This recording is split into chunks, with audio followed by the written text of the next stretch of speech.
So, I mean, you put a bunch of these things on a table, you let people at it, and, you give them some, some networking and a few other things. It's not very expensive to do this, again. And the amount of innovation you can come out with just a little device like this, it's mind-boggling. So I think really what has to happen is maybe just teams of people go to the local libraries or local municipalities and say, look, come on, like, the writing's on the wall, let's start doing this, and start hooking them together, like Giorgio suggests, and maybe creating these virtual teams all over the world. But bottom line, it comes down to like human interaction, because that's that's kind of how we work.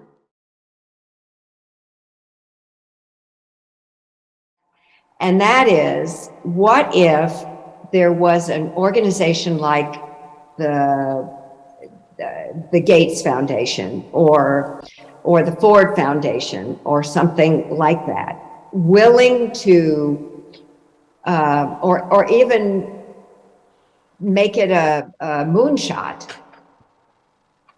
Interesting thought, right along, because it would really zero in on what Diamandis believes, right? Where there was a grant given to create these innovation hubs in each of the libraries and do a test in a region. California would be a perfect place to start, but just do something that would actualize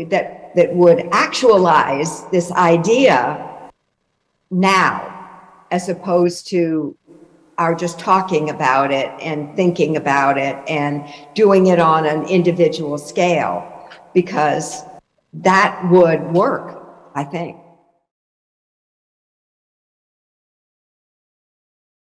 And it's a matter of culling the ideas. I mean, we all do. I mean, one thing I do is I'm involved with a sort of mentoring kind of competition for social responsibility startups. I mean, it was one fascinating thing. It was basically, it's all about communicating with the deaf and the dumb nationwide.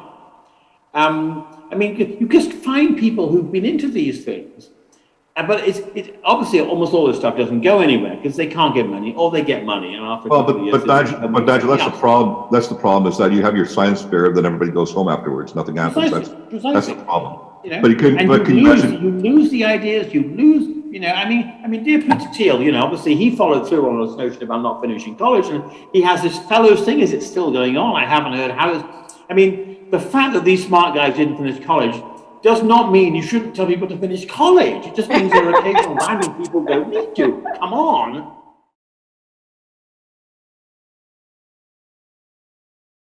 So I participated, and I went through analysis of what can be done with the two, because they wanted to know what can be done with a two-screen, a foldable telephone. So I analyzed everything, and basically arrived to the conclusion that a bifold telephone could replace not just the normal telephone, one screen, but can also be replacing the tablet, for instance. But I went a little bit forward, and I wanted to reach what I would call the ultimate product, the killer app. And I came up with a three-folding telephone. A three-fold telephone could do the following: could replace the telephone, could replace the tablet, and could replace the laptop, could replace the computer. So you have the ultimate product in your hand. It's foldable, so it's basically the same size as the telephone, the cell phone, the smartphone which we are using, but it would replace all of those items.